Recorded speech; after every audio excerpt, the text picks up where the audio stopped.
ইট বালু পাথর দিয়ে শক্তিশালী যে ভাস্কর্য তৈরি করা হয়েছে সেটির হাড়টি ভেঙে সেখানকার রড বের করে দেয়া এই সময়ের মধ্যে সম্ভব কিনা এটি এখন আপনি আসসালামু আলাইকুম রহমতুল্লাহি ওবরকাতু আলহামদুলিল্লাহ ওকাফা ওসালামুন আলা ইবাদিহিল্লাযিনা আসতাফা আম্মা বা'দু ফাআউযু বিল্লাহি মিনাশ শাইতানির রাজিম বিসমিল্লাহির রহমানির রহিম ফাজতানিবুর রিজসা মিনাল আওসান ওয়াজতানিবু কওলাজ জুর সাদাকাল্লাহুল আযীম।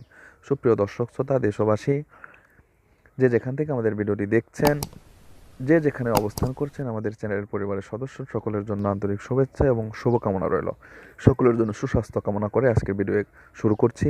তো দর্শক শ্রোতা, ভিডিও শুরু করার আগে আপনাদের কাছে একটি রিকোয়েস্ট, সেটি হলো আমাদের এই ভিডিও ডিসক্রিপশন বক্সে ওয়াস্টিয়ন 24 নামে একটি ইসলামিক চ্যানেলের লিঙ্ক দেওয়া থাকবে। অবশ্যই ডিসক্রিপশনে ঢুকে লিঙ্কে ক্লিক করে চ্যানেলটি সাবস্ক্রাইব করে রাখবেন।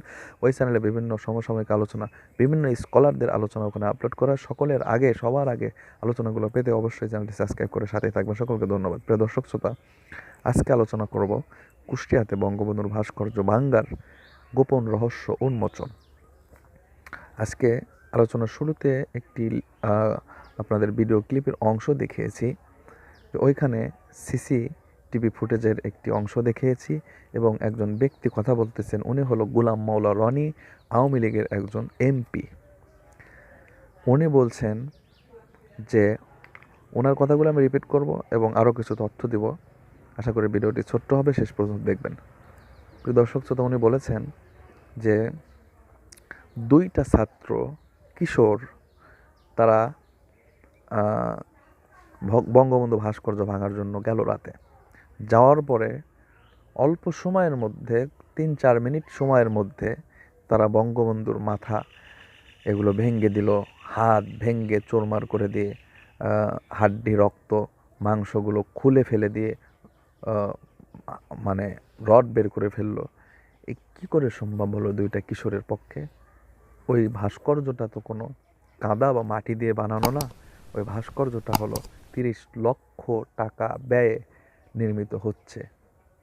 তো এই দুইটা কিশোর ছেলে এরা অল্প 2-4 মিনিট সময়ের মধ্যে কি করে ভাঙলো, এই বিষয় নিয়ে কিন্তু প্রশ্ন ওঠে। এই কথাটা আমি বলছি না, আওয়ামী লীগের একজন এমপি গোলাম মাওলা রনি সাহেব বলেছেন। আরও কথা উনি বলেছেন যে ওই দুইটা ছেলে যখন সিঁড়ি বেয়ে উঠছিল, মই বেয়ে উঠছিল ভাস্কর্য ভাঙার জন্য, তখন দেখুন এত বড় একটা অপরাধ করার জন্য অপরাধীরা কিন্তু এদিক ওদিকে তাকায়, তাদের হাত পা কাঁপে বা একটু ভীতি কাজ করে।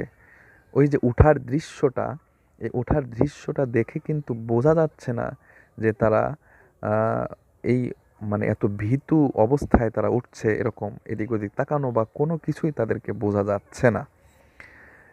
অনেক সাহসিকতার সাথে তারা উঠে যাচ্ছে। এ বিষয় নিয়ে প্রশ্ন ওঠে। আরও বিষয়, সেটি হলো কুষ্টিয়াতে রাত 2টা, এই সময়ে অনেক শীত। এই শীতের মধ্যে শুধু একটা পাঞ্জাবি পায়জামা পরে, শুধু পাতলা একটা হাফ কাটা মুজিব কোট পরে তারা ওখানে গিয়েছে। এই বিষয়গুলো অনেক প্রশ্ন উনি তুলেছেন এবং উঠে এসেছে প্রশ্নগুলো এই ভাস্কর্য ভাঙা বিষয় নিয়ে। তো প্রিয় দর্শক শ্রোতা, শুধু গোলাম মাওলা রনিরই প্রশ্ন না, এটা আমারও প্রশ্ন এবং সকলের প্রশ্ন যে আসলে 2-4 মিনিটের মধ্যে দুইটা ছোট বাচ্চা কিশোর এদের দ্বারা মূর্তির হাত ভেঙে চুরমার করে দিয়ে রড বের করে দেওয়া, এটা আদেও কি 2-4 মিনিটের কাজ, নাকি দুইজন কিশোরের কাজ, নাকি অনেক শক্তির প্রয়োজন? এটা কিন্তু প্রশ্ন উঠে আসে। এবং তাদের হাতে কোনো কিছু ছিল না, তো খালি হাতে উঠেছিল ময়ে বা সিঁড়িতে উঠে। তারা কিভাবে একটা রড বালু সিমেন্ট, তাও আবার ভাস্কর্য কিভাবে তৈরি করা হয় শক্তিশালীভাবে, সেটাকে ভেঙে রড বের করে ফেলা, তাদের হাতে কিছুই থাকলো না, শুধু খালি হাত দিয়ে কিভাবে বের করলো? খুবই খুবই ইম্পর্টেন্ট প্রশ্ন এগুলো। এজন্য আমরা সঠিক তদন্ত জানতে চাই। দুইটা ছেলেকে ধরা হয়েছে, ওই দুইটা ছেলেকে নাকি তাদের দুইটা শিক্ষক আবার উৎসাহ দিয়েছিলেন।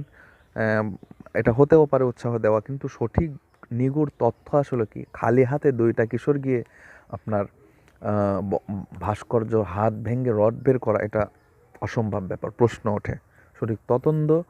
সঠিক তদন্ত করে গভীর তথ্য বের করার আহ্বান জানাচ্ছে প্রশাসন এবং গোয়েন্দা বিভাগ এবং সকলকে।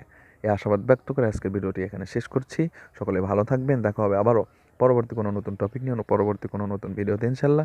এ পর্যন্ত সকলের জন্য শুভকামনা রইল। আসসালামু আলাইকুম রহমতুল্লাহ বরকাতুহ।